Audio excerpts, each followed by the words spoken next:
ನಾಳೆ ಚುನಾವಣೆ ನಡೆಯೋದ್ರಿಂದಾಗಿ ಮಸ್ಟರಿಂಗ್ ಕಾರ್ಯ ಕೂಡ ಆರಂಭ ಆಗಿದೆ. ಪೂರ್ವ ತಯಾರಿಯನ್ನ ಚುನಾವಣಾ ಸಿಬ್ಬಂದಿ ಮಾಡಿಕೊಳ್ತಾ ಇದ್ದಾರೆ. ಮಲ್ಲೇಶ್ವರ ಭಾಗಕ್ಕೆ ಬರೋದಾದ್ರೆ ಮಲ್ಲೇಶ್ವರಂನಲ್ಲಿ ಮಸ್ಟರಿಂಗ್ ಕಾರ್ಯ ಈಗಾಗಲೇ ಆರಂಭವಾಗಿದೆ. ಮಲ್ಲೇಶ್ವರಂನಲ್ಲಿ ಸರ್ಕಾರಿ ಬಾಲಕರ ಕಾಲೇಜಿನಲ್ಲಿ ಮಸ್ಟರಿಂಗ್ ಕಾರ್ಯ ಆರಂಭ ಆಗಿದೆ. ಬೆಂಗಳೂರಿನಲ್ಲಿ 211 ಬೂತ್ಗಳಲ್ಲಿ ಮತದಾನ ನಡೆಯುತ್ತೆ. ಬೂತ್ಗೆ ಜನ ಅಧಿಕಾರಿಗಳು ಸೇರಿ 10 ಸಿಬ್ಬಂದಿಯನ್ನು ನಿಯೋಜನೆ ಮಾಡಲಾಗಿದೆ. ಒಂದೊಂದು ಬೂತ್ ಅಂತ ನೋಡಿದಾಗ ಬೂತ್ನಲ್ಲೂ ಕೂಡ ಸಿಬ್ಬಂದಿಯ ನಿಯೋಜನೆ ಆಗಬೇಕು. ಸಿಬ್ಬಂದಿಗೆ ಸೂಕ್ತ ತರಬೇತಿ ಅನ್ನೋದಾಗಬೇಕು. ಜನಸಾಮಾನ್ಯರಿಗೆ ಏನಾದರೂ ಗೊಂದಲ ಇತ್ತು ಅಂತ ಹೇಳಿದ್ರೆ ಆ ಗೊಂದಲವನ್ನು ನಿವಾರಣೆ ಮಾಡುವಂಥ ಸಾಮರ್ಥ್ಯ ಅನ್ನೋದು ಚುನಾವಣೆ ಆಗುವ ಸಂದರ್ಭದಲ್ಲಿ ಮತಗಟ್ಟೆಯಲ್ಲಿರುವಂಥ ಸಿಬ್ಬಂದಿಗೂ ಇರಬೇಕಾಗತ್ತೆ. ಸೊ ಆ ನಿಟ್ಟಿನಲ್ಲಿ ತರಬೇತಿಯನ್ನು ಕೊಡಲಾಗುತ್ತೆ. ಮಸ್ಟರಿಂಗ್ ಕಾರ್ಯ ಕೂಡ ನಡೆಯುವಂಥದ್ದು. ಸೊ ಎಲ್ಲವನ್ನು ಪರಿಶೀಲನೆ ಮಾಡಿಯೇ ಚುನಾವಣೆಗೆ ಸಿದ್ಧತೆಯನ್ನು ಮಾಡಿಕೊಳ್ಳಲಾಗುತ್ತೆ. ಆ ಪೂರ್ವ ತಯಾರಿಯನ್ನು ನೀವಿಲ್ಲಿ ಗಮನಿಸಬಹುದು. ಬೆಂಗಳೂರು ಅಂದಾಗ 211 ಬೂತ್ಗಳಲ್ಲಿ ಮತದಾನ ನಡೆಯುತ್ತೆ. 2 ಸ್ಟ್ರಾಂಗ್ ರೂಮ್ಗಳು, 18 ಸೀಟರ್ ಆಫೀಸರನ್ನ ನೇಮಕ, ಒಬ್ಬರಿಗೆ 9 ರಿಂದ 15 ಪೋಲಿಂಗ್ ಬೂತ್ ನಿಯೋಜನೆಯನ್ನು ಮಾಡಲಾಗಿದೆ. ಇಂದು ಪೋಸ್ಟಲ್ ಬ್ಯಾಲೆಟ್ ಮತದಾನ ಕೂಡ ನಡೆಯುತ್ತೆ. ಬಹಳ ಮುಖ್ಯವಾಗಿ ಸಿಬ್ಬಂದಿ ಅಂದ ಸಂದರ್ಭದಲ್ಲಿ ಬಹಳ ಜಾಗರೂಕತೆಯಿಂದ ಇರಬೇಕಾಗುತ್ತೆ. ಪ್ರತಿಯೊಂದನ್ನು ಕೂಡ ಅಂದರೆ ಚುನಾವಣೆಯ ಸಂದರ್ಭದಲ್ಲಿ ಅವರ ಕರ್ತವ್ಯ ಏನಿರುತ್ತೆ ಅದನ್ನು ಪ್ರಾಮಾಣಿಕವಾಗಿ ನಿರ್ವಹಿಸಬೇಕಾಗತ್ತೆ. ಮತ್ತು ಅವರೇ ಗೊಂದಲದಲ್ಲಿರಬಾರ್ದು. ಚುನಾವಣೆ ಸಿಬ್ಬಂದಿ ಅಂತ ಏನಿರ್ತಾರೆ ಅವರೇ ಗೊಂದಲದಲ್ಲಿದ್ದರೆ ಜನಸಾಮಾನ್ಯರಿಗೂ ಗೊಂದಲ ಆಗುತ್ತೆ.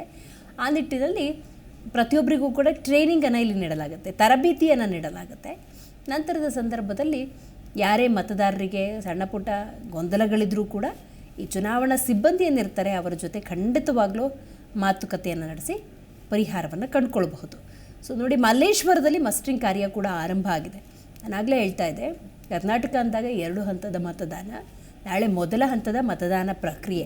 ಆ ನಿಟ್ಟಿನಲ್ಲಿ ಒಂದಷ್ಟು ಪೂರ್ವ ತಯಾರಿಯನ್ನು ಮಾಡಿಕೊಳ್ಳಲಾಗ್ತಾ ಇದೆ. 14 ಕ್ಷೇತ್ರಗಳಲ್ಲಿ 1,40,000 ಸಿಬ್ಬಂದಿಯನ್ನು ಇದಕ್ಕಾಗಿ ನಿಯೋಜನೆ ಮಾಡಲಾಗಿದೆ.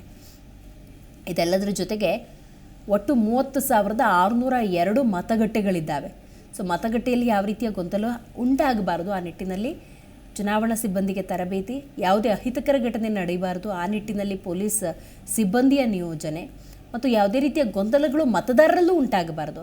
ಆ ನಿಟ್ಟಿನಲ್ಲಿ ಚುನಾವಣಾ ಸಿಬ್ಬಂದಿಗೆ ಒಂದಷ್ಟು ತರಬೇತಿಯನ್ನು ಕೊಟ್ಟು ಅವರನ್ನು ಕಾರ್ಯೋನ್ಮುಖ ಮಾಡ್ತಾರೆ. ಆ ನಿಟ್ಟಿನಲ್ಲಿ ಯಾವುದೇ ಗೊಂದಲಗಳಿದ್ದರೆ ಖಂಡಿತವಾಗ್ಲೂ ಕೂಡ ಅಲ್ಲಿರುವಂಥ ಸಿಬ್ಬಂದಿಯನ್ನು ಮಾತಾಡಿಸಿ ಮಾಹಿತಿಯನ್ನು ಕಲೆ ಹಾಕಬಹುದು. ಸೊ ಇನ್ನು 14 ಲೋಕಸಭಾ ಕ್ಷೇತ್ರಗಳ ಮತದಾನ ಅಂದಾಗ ನೋಡಿ, 2,88,19,342 ಮತದಾರರು ಈ ಹಕ್ಕು ಚಲಾವಣೆಯನ್ನು ಮಾಡ್ತಾರೆ. ಬಹಳ ಮುಖ್ಯವಾಗಿ ಈಗಾಗಲೇ ನಿಷೇಧಾಜ್ಞೆ ಕೂಡ ಜಾರಿಯಲ್ಲಿರುವಂಥದ್ದು. ನೆನ್ನೆ ಸಂಜೆಯಿಂದಲೇ ಮದ್ಯ ಮಾರಾಟ ಅನ್ನೋದಿರೋದಿಲ್ಲ ಮತ್ತು ಬಹಿರಂಗ ಪ್ರಚಾರಕ್ಕೂ ಕೂಡ ತೆರೆ ಬೀಳಲಾಗಿದೆ. ಮನೆ ಮನೆ ಪ್ರಚಾರಕ್ಕೆ ಅವಕಾಶ ಇರುತ್ತೆ. ಚುನಾವಣಾ ನೀತಿ ಸಂಹಿತೆಯನ್ನು ಯಾರೆಲ್ಲ ಉಲ್ಲಂಘನೆ ಮಾಡ್ತಾರೆ ಅವ್ರ ಮೇಲೆ ಕಟ್ಟುನಿಟ್ಟಿನ ಕ್ರಮವನ್ನು ತೆಗೆದುಕೊಳ್ಳಲಾಗುತ್ತೆ. ಸೊ ಪ್ರತಿಯೊಬ್ಬರು ಕೂಡ ಜಾಗ್ರತೆಯಿಂದಿರಬೇಕು.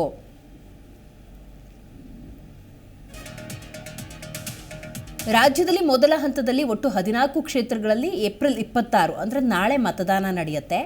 ಉಡುಪಿ, ಚಿಕ್ಕಮಗಳೂರು, ಹಾಸನ, ದಕ್ಷಿಣ ಕನ್ನಡ, ಚಿತ್ರದುರ್ಗ, ತುಮಕೂರು, ಮಂಡ್ಯ, ಮೈಸೂರು, ಚಾಮರಾಜನಗರ, ಬೆಂಗಳೂರು ಗ್ರಾಮಾಂತರ, ಬೆಂಗಳೂರು ಉತ್ತರ, ಬೆಂಗಳೂರು ಕೇಂದ್ರ, ಬೆಂಗಳೂರು ದಕ್ಷಿಣ, ಚಿಕ್ಕಬಳ್ಳಾಪುರ ಮತ್ತು ಕೋಲಾರದಲ್ಲಿ ಮತದಾನ ನಡೆಯುತ್ತೆ.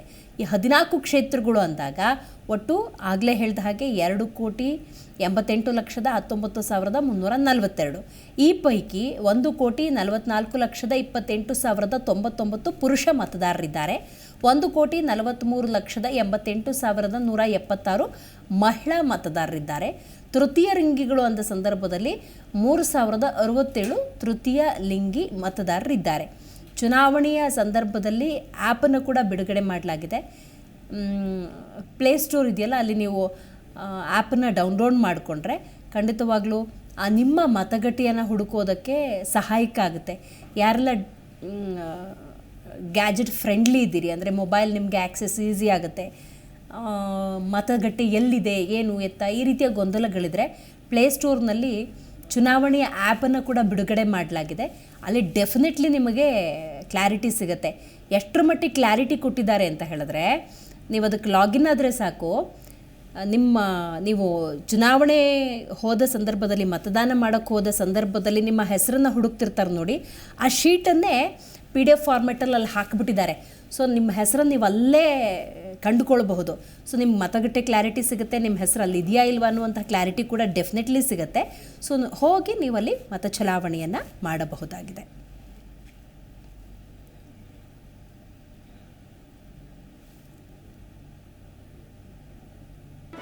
ಜಿ ಕನ್ನಡ ನ್ಯೂಸ್ ಈಗ ನಿಮ್ಮ ಮನೆಯಲ್ಲೇ ನೋಡಿ. ಎಲ್ಲ ಕೇಬಲ್ಗಳಲ್ಲಿ ಈಗ ಲಭ್ಯ.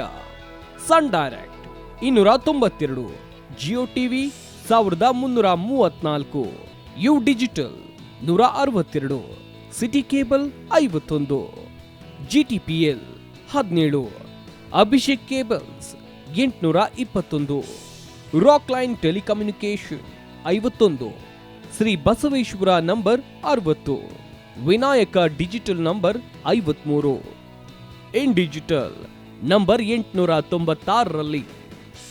ನಿಮ್ಮಿಷ್ಟದ ಜಿ ಕನ್ನಡ ನ್ಯೂಸ್ ನೋಡಿ ಆನಂದಿಸಿ.